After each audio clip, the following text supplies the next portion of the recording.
Right, mpenzi mtazamaji, karibu tena kwenye kipindi chetu hii leo. Tuweze kuangazia mawili matatu ambayo yametendeka tangia jana usiku wa kuamkia leo. Kuna mengi. Ungana nasi. Vile vile unaweza kutupata kwenye mtandao Facebook, tuko pale kama AGR News ama Bagusi Global Radio, YouTube, Twitter, mitandao yote ya kijamii. Waweza kutupata moja kwa moja. Niite Edwin Mokaya. Na 5 dakika baada ya saa 3 majirani ya Afrika Mashariki, naitwa Masiontita na kukaribisha tuandamane mpaka mwisho wa kipindi hiki. Asante sana mpenzi mtazamaji wa AGR mahali popote ulipo. Ni wakati mwingine tunakutana hewani kwa kipindi hiki cha Morning Priv hadi mida ile ya baadaye ya saa 4. Niite Dennis Zadok na kukaribisha ili tukaweze kuandamana nawe za kwa bako. Ingawa hii leo nimevalia barakoa kwa sababu waziri wa afya Mutahi Kagwe aliweza kusema ya kwamba usambazaji wa virusi corona imerejea. Ndio maana hii leo nimepatikana nikiwa ndani ya barakoa. Lakini hakusema kwamba ukivalia studioni. Ingawaje ndio niliona places nyingi alisema, lakini hakutaja kwamba ukizivalia studioni. Lakini unajua bora ni eneo ambalo lina limited space.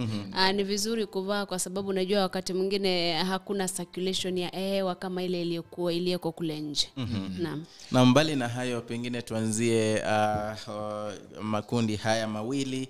Sasa hivi unajua ngawaje tuna wanne ambao wanawania kiti cha urais, wanaotajika zaidi ambao kila mtu anasema huenda asipokuwa rais fulani atakuwa rais, basi ni wawili.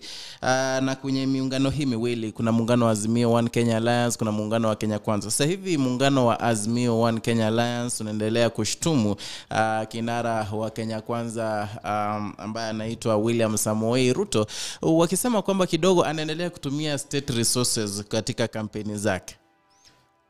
Kabla tuingie katika jambo hilo Edwin, ningependa kujulisha watazamaji wetu penye walipo. Hii leo niko na furaha na buraha isiyokuwa ya kifani, maana hiyo jana wakati mwaniaji wa kiti cha ugavana katika kaunti ya Kisii kupitia chama cha UDA Ezekiel Machogu alipokuwa na rally mkutano katika eneo bunge la Nyaribari Masaba, umati wa watu ulikuwa umejaa, lakini wanawake wawili waliweza kujifungua wakiwa katika umati ule, na wote waliweza kujifungua watoto ambao ni male.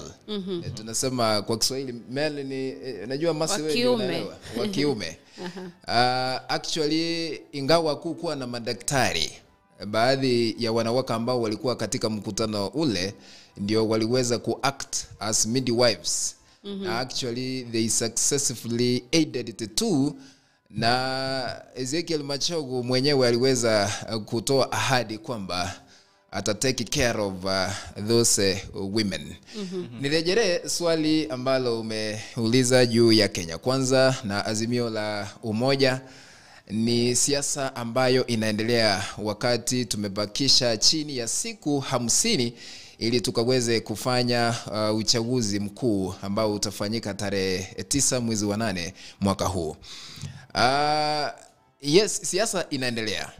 Lakini William Ruto hiyo jana aliweza kujitokeza wazi na kumlaumu mwaniaji wa kiti cha urais kupitia muungano ule wa Azimio la Umoja One Kenya kwa sababu hajajitokeza in public ili kusema ya kwamba kile kitendo ambacho kilifanyika wakati Kenya Kwanza ilipeleka kampeni zake katika uwanja wa Jacaranda hadi sasa hajazungumza chochote. Na hiyo jana Kenya Kwanza walikuwa na mkutano kule kaunti ya Nakuru. Alikuwa na mkutano na opinion leaders katika eneo lile la Nakuru, Njoro na Molo. Hayo ndio aliweza kuyazungumzia. Lakini mimi sielewi mbona Ruto anamtaka kiongozi wa chama cha ODM Raila Odinga akaweze kujitokeza wazi na kuzungumzia yale ambayo yaliendelea katika mkutano ule uliofanyika katika uwanja wa Jacaranda. Lakini yeye aliweza kusema ya kwamba yeye na muungano wake wa Kenya Kwanza na wale ambao wana kampeni chini ya muungano ule wa Kenya Kwanza watahakikisha ya kwamba kampeni zao zitakuwa za amani. Lakini sasa tutaongojea Raila Odinga akaweze kujibu yale ambayo alikuwa anayazungumzia hiyo jana. IBC ama Junet Mohamed wakizungumza pamoja na wenzao wanaitaka IEBC kumzuia William Samoei Ruto kutumia the state resources. Sijui kama Masi, what do you think about it? Hayo ni maoni yake.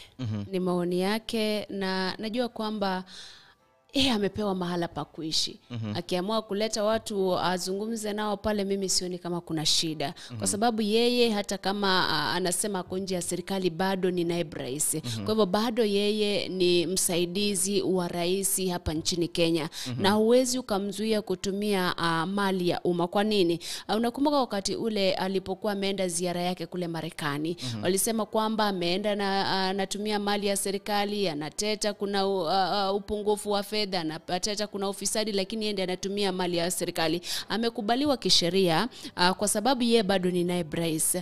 Mali ya umma, zile benefits ambazo anapatiwa na serikali lazima azitumie. Kwa hivyo mimi sijui kwa nini anateta, ni mambo gani yanafanyika, lakini ni kwamba kisheria anakubaliwa.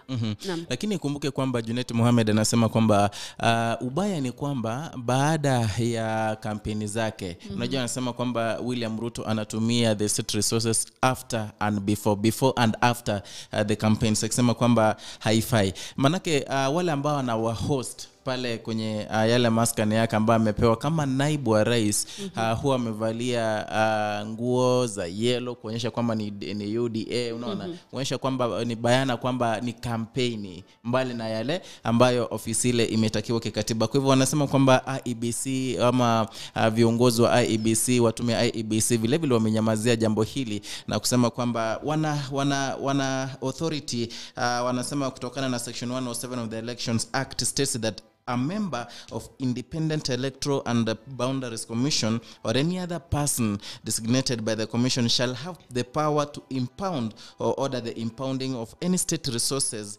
used in the election campaign. Junet Mohamed mwenyewe anasema kwamba ikiwa bado William Ruto anazidi kutumia the state resources, basi inamweka at the advantageous side more than the competitors. Manake yeye akona maskan pale penye na hold those rallies, unaona. Na vile vile akataja askari, kuna askari ambao walikuwa signed kwamba mlinde yeye kama naibu wa rais. Vile vile anasema kwamba he is misusing wale askari. Sijui walimwambia, manake sijasikia wakicomplain. Ndo nashangaa kwa sababu pia watu kama wageni wameenda pale kwa makazi ya naibu rais. Wakienda pale hawaendi kulindwa. Wanaenda kufanya kazi zao. Kazi ya wale askari ambao wako pale kwa mfano ni kuhakikisha kwamba kuna ulinzi pale kwenye maskani ya naibu rais. Kwa hivyo sijui, unajua mimi si mjuzi wa sheria. Na mimi si mjuzi wa mambo ya kisiasa mengi. Lakini kivyangu, kwa maoni yangu tu, najua sifai kutoa maoni, lakini sioni ubaya wa mtu kwenda ni kama uniambie nikija kwako mimi ni dona ama sponsor, wewe unatafuta kiti fulani cha uongozi, kwamba nizuiliwe kwa sababu ama nizuiwe kwa sababu ni maneno ambayo yanaambatana na kampeni. Naam. Lakini najua sasa Edwin, hiyo ni siasa ambayo inaendeshwa humu nchini. Wakati mimi mwenyewe niliona hayo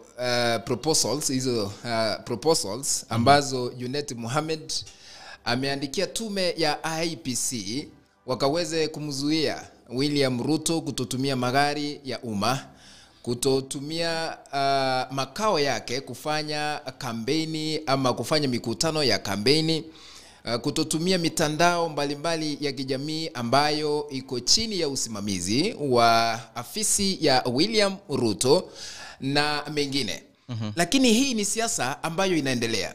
Ikumbukwe kuwa mwaka wa 2017 wakati William Ruto na bosi wake ambaye ni Uhuru Kenyatta walipokuwa wanawania kiti hicho cha rais na unaibu rais mtawalia kwa mara ya pili, walikuwa wakiendesha ama wakifanya mikutano hiyo wakivalia zile sare rasmi za chama cha Jubilee ambazo zilikuwa na red color.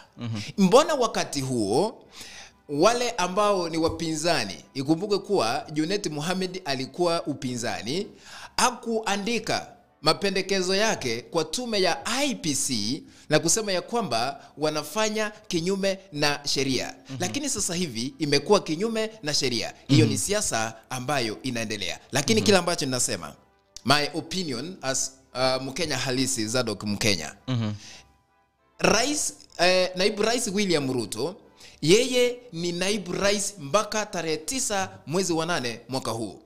Benefits zote za government anastahili kuenjoy mpaka wakati huo ufike. Na ikumbuke vile vile si mara ya kwanza haya yametokea, Zadok. Mnamo tarehe 5 Machi mwaka huu, Dr. Ekuro Kot vile vile aliandika barua akimshtumu the chairman ama mwenyekiti wa tume ya IEBC Wafula Chebukati kwamba both Raila Odinga pamoja na William Ruto they are using the state resources ku campaign. Ukiangalia sasa hivi mkondo wa mazungumzo umechange kidogo, manake ni mpande mmoja ambao umeanza kufanya nini, kushtumiwa.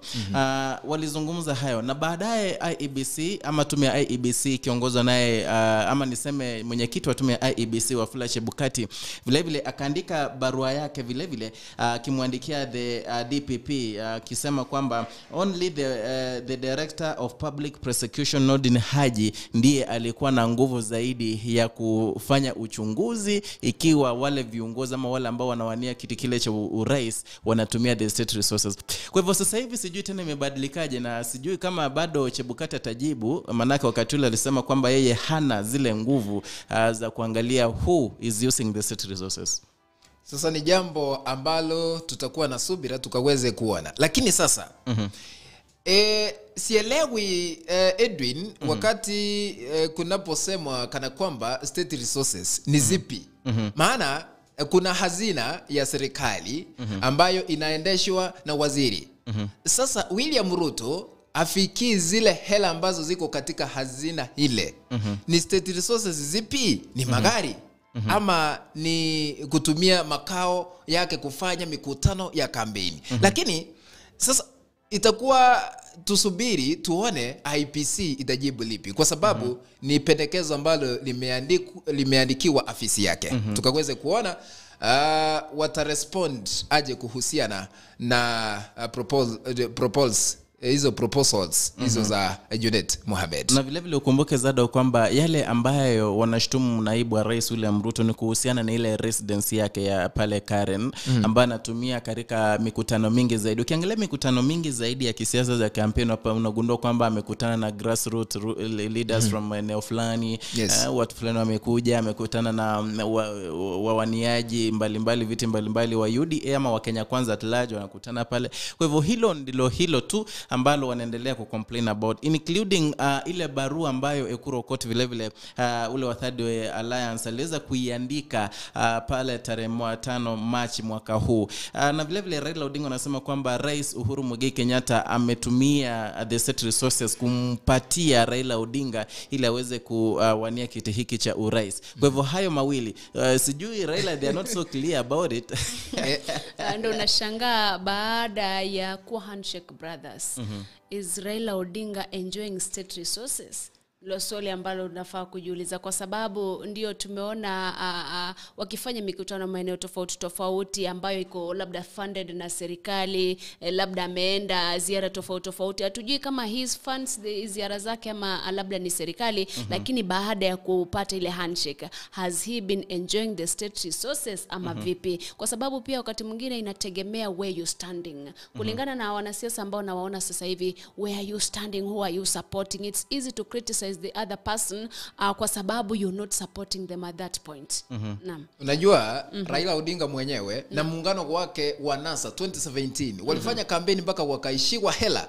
Wakaenda wakatengeneza PayPal ambayo Kalonzo Musyoka alikuwa anashikilia kionyesha mbele ya vyombo vya habari kana kwamba wa Kenya, ikiwa mnataka tuendeshe siasa kama Kenya, yani NASA tuchangie.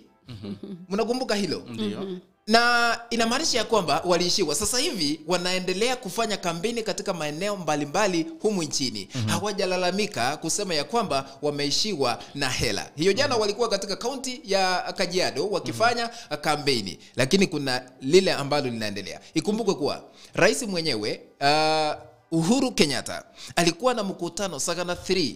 Unajua kule nayo si mahala pa mtu. Na yeye mbona hawakumlaumu? Sasa hivi William Ruto akifanya mkutano katika makao ya Karen wanamlaumu.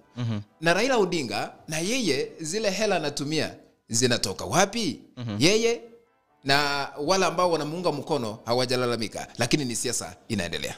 Namwona pale Mochokoro Hezron anasema Ruto has access to state residence, vehicles, security, gas, fuel na mambo kama hayo, kwamba magari yake yanawekwa fuel na serikali.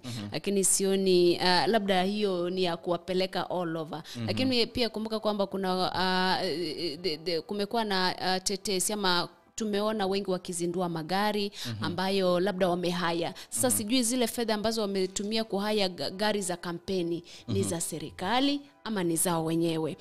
Vile vile namuona kidogo tu hilo, pengine ningejibu hilo sana kuhusu fuel and stuff. You know, you cannot account hii imetumika kwa campaign ama nini, manake gari zake zinastahili kuwa fuel as the deputy president. Remember yeye bado ni naibu wa rais, unaona. Bado ni state resource, you know. Ni state resource, lakini sasa uwezi account for, uwezi sema hii imetumika wapi. Lakini jambo ambalo ni wazi ni kwamba huwa anatumia ile residence yake katika ile mikutano ya kisiasa ya wana UDA kujileta vile vile. Na hata walitoa amount kwamba this fiscal year 2022-2023 ofisi yake kwa hospitality services imekuwa located 23,967,500. Hizo ni baadhi ya zile fedha ambazo zimewekwa kwa hospitality services in different offices in this country, ambazo ni 575,963,916. Kwa hivyo inaonyesha kwamba ofisi yake inachukua fedha mingi zaidi katika yale masuala ya hospitality, watu kufika pale, unaona. Nina swali kwako. Let me take this little example kwamba suppose leo una mtoto umempeleka shuleni, umempatia shilingi 10,000 kama pocket money. Are you going there again kumwambia hizi pesa nataka uzitumie bacha, ama wewe umempatia pocket money, bora mwisho wa siku akija asikupigie simu kwamba jamani nimeishiwa na pesa. It's the same thing. Amepewa labda ni budget ya 100 million ama billions of money. Ile budget amepewa, yeye ndo ataona vile atatumia, kwa sababu ni budget ambayo imetoka kwa serikali for that particular reason. Akitaka itoe kwa what is that, kwa entertainment, aweke kwa fuel, kwa magari, ni yake. Ndio, lakini kumbuka kwamba according to section 107 of the Elections Act inasema kwamba the member of the independent si hiyo kuna ile inasema kwamba anyone should not use the state resources for campaigns. I'm trying to get it. So kwa hivyo ndo maana wanapinga wakisema kwamba according to the constitution, ama rather according to the Election Act, kwa hivyo hastahili kutumia state resident. Kwa hivyo swala kuu ni la resident in short. Sio jingine. Ndio sawa, nasema kwamba unajua huenda Raila yeye hana ile resident ama Wajakoya ama Wahiga hawana zile resident kwenye wanafanya ile mikutano, meaning kwamba William Ruto is better placed, ako na advantage than the competitors. Lakini kwa sababu yeye ni kiongozi. Sasa hakuna maybe cha kumlaumu kwa sababu yeye ni naibu rais. Sasa unataka kusema yeye ahame kutoka makao yake ya Karen aende kwingine aanze kufanya kampeni zake huko? Najua ni jambo ambalo liko na maswali mengi ambayo hayana majibu. I guess what they mean here, asianze unajua anasema kukutana na watu viongozi mbalimbali ni sawa kikatiba, unaona pale, lakini shida ni kwamba anakutana wale watu wakiwa wamevalia nguo za UDA, wamevalia nguo za kuonyesha kwamba ni siasa. Na wakija bila kuvalia na bado ni siasa, what's the difference? Ni siasa kwa sababu ukienda kwa nyumba ya kiongozi, kila ambacho mnaenda kuzungumza ni maendeleo ama siasa. Hakuna kingine. Wakati unazungumza siasa jamani, nipitie tu jumbe 2-3 pale. Namuona biochemist David anasema Ruto aache makasiriko mengi, afanye siasa nzuri na apeane agenda yake bila kuleta ile engeli ya tutatenga tutafanya nini. Josephat Nyakweba naona anafuatilia, Yobe Shobesha anafuatilia, Irene Mora anafuatilia, alafu Joseph Lenkins anasema I congratulate Ruto and recognize him as the 5th president. It could be good if Junet acha hata siendelee kusoma hii comment, lakini asante kwa anasema mti wenye matunda hurushwa mawe. Ndio point yake pale. Anasema kwamba pia wale ambao wako na track ya utendakazi watoweza. Naam. Pengine acha nisome hii kisha tusonge kwingine. Namuona ama Junet Mohamed alisema kwamba pengine nitanukuu yale aliyasema.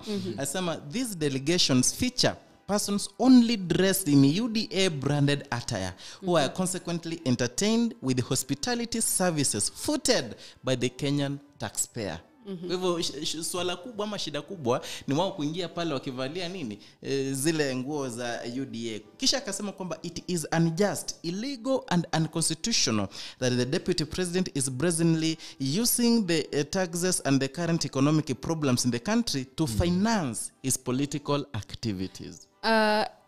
Ni kuhusiana na makazi. Sasa niulize, unajua kwa mfano gavana wa Kisii James Ongwae kwa mfano, kuna mkutano wa Azimio la Umoja. You know the county government ndio inashughulikia everything ambayo inafanyika hapa kwenye county. Are they also using state resources kwa campaign or not? Because kama ni uwanja, kama ni Gusii Stadium, you have to pay a fee, for example 30, 60, 100k. It is the county government that does that. Na hayo mengine kukula, kukaa kwa hotel and everything. Does it mean kwamba pia county governments ama wale ambao wanatoa fedha mifukoni mwao ama ni resources za county? It's just on another level. Kufikia hapo pengine tutaiachia hapo. Pengine hapo jana tume ya IEBC kiongozwa na chairman Wafula Chebukati waliweza kuzungumza mengi wakisema kwamba tume ile ya IEBC ina watu ambao ama wapiga kura ambao wamejisajili ambao wanaenda kupiga kura Agosti tarehe 9, watu milioni 22,120,458. Hao ni wale ambao wataenda kupiga kura ikifikapo Agosti tarehe 9. Na ukizungumzia swala hilo, kulikuwa na zile tetesi za wapiga kura ambao walikuwa wamehamishwa.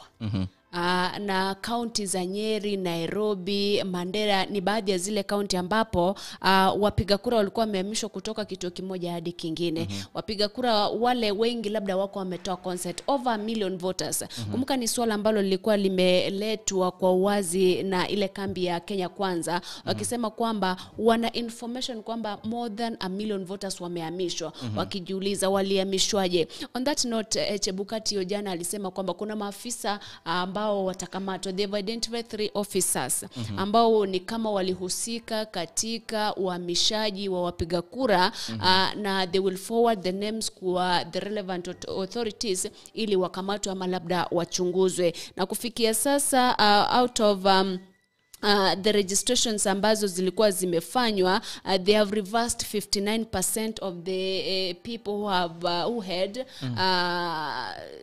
walikuwa wamechange ama wamebadilisha vituo vyao vya kupiga kura. Na wamesema by the way, ukipatikana kama wewe ulijiandikisha mara 2, basi utachukuliwa hatua. Sijui watafanyaje uchunguzi, lakini kuna zile tume huru, tume ambazo zitafanya huo uchunguzi. Naam. Hayo ni ya tume ya IEBC na niliona Chebukati ambaye ni mwenyekiti wa tume hiyo ya IEBC akisema ya kwamba akina mama wala ambao wamesajiliwa katika upigaji kura ni 49.1% ikilinganishwa na yakina wanaume ni 50.8. Kumaanisha ya kwamba wapiga kura ambao ni wanaume ni wengi kuliko wanawake. Lakini kwa asilimia kidogo, kwa asilimia 0. Hiyo ni almost 2%, a difference of 2%. Not 2%. Kuna siku nakumbuka vizuri, Masi ulikuwa ukisema ya kwamba wanawake akina mama ni wengi ambao wako katika Kenya hii.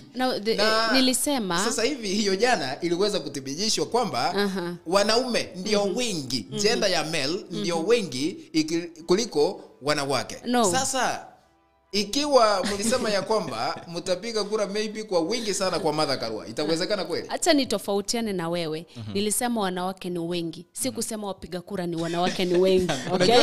Hapana, it's true. No. Let me I'm not defending myself. I'm stating a fact. Wanawake ni wengi. But wapiga kura ni wachache kwa wanawake ukilinganishwa na wanaume. And another thing is ndio we might have 50% or 70% of women, but ukisikiza mambo wanawake wanazungumza pale nje, they are totally disgruntled by the economy of the state. Kwa hivyo ndo maana most, even if there is 49% of women, utapata kwamba labda 30% watapiga kura, because most anasema hiyo siku mimi nitaamka asubuhi nienda contract yangu nipate 200 yangu unga, by then niliona watu wanaenda supermarket wanapiga nduru because unga imefika 200 shillings. Kwa hivyo maeneo mengine ni 210, 220. Kwa hivyo unashangaa kwani wale wanawake ndio kuna wanawake wapiga kura, but most of them are not going to vote, not because they don't like voting, but because the economy na wapush waenda kujitafutia riziki. Sasa unaweza sema njaa inaweza sababisha wengine kutoenda katika vituo kupiga kura. Very true.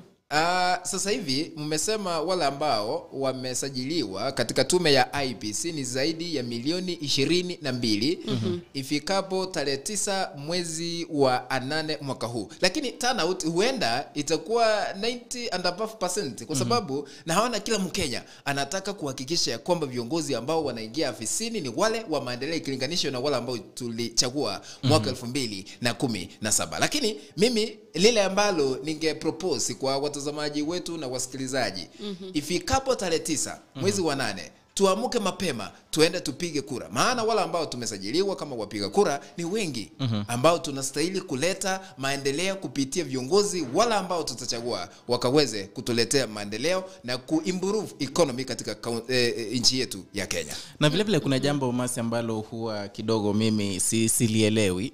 Na ukiangalia zile asilimia za wapiga kura, tulisema kwamba wanaume ni asilimia 50.88, wanawake ni asilimia 49.12. Ukiangalia tofauti hapo, ingawaje mlisema ni 1.76. That's the difference. Umenifanya nikaenda kupiga hesabu.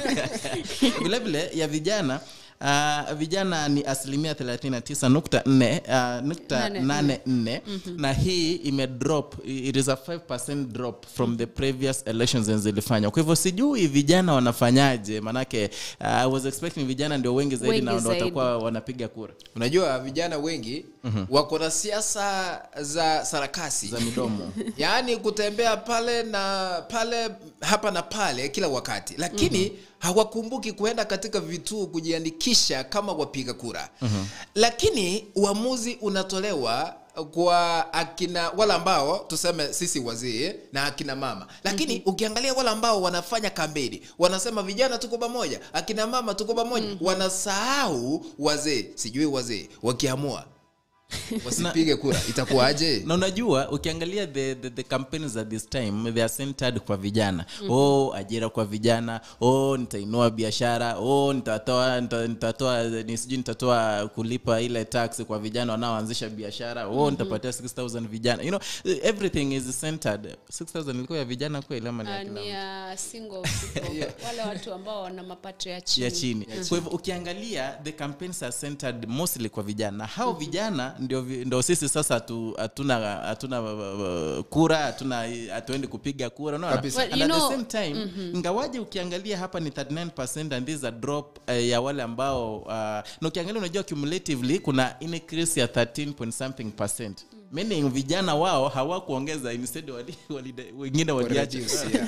So sijui itakuwaje. I'm expecting kwamba serikali na viongozi ambao tunachagua wanaenda kusaidia vijana. Manake tunasema nchi ya kesho inategemea vijana. When you talk about vijana, it did not start today. 2017, 2013, vijana. At the end of the day, by the way, I was listening to some people out there, vijana, they are saying you told us to pige kura ili vijana wasaidiwe, hatujaona usaidizi. Kwa hivyo there is nothing you are going to tell us again, vijana. And then because wengi walikuwa na matumaini kwamba serikali ambayo ipo sasa ingewasaidia, wengi wakapiga kura, mwisho wakapata hamna kazi, ukianzisha biashara ndio hiyo tax and stuff and unafungiwa biashara biashara, wengi wakaingia in drugs. Kwa hivyo ukapata wengi hawajielewi. Ukimwambia kuja tu wewe shout mimi nitakupatia shilingi 100 atakuja. Kwa hivyo vijana I think wamekufa moyo, especially after yale mambo ambayo yalifanyika 2013 na 2017, serikali ambayo iliwa promise but haikutimiza 100%.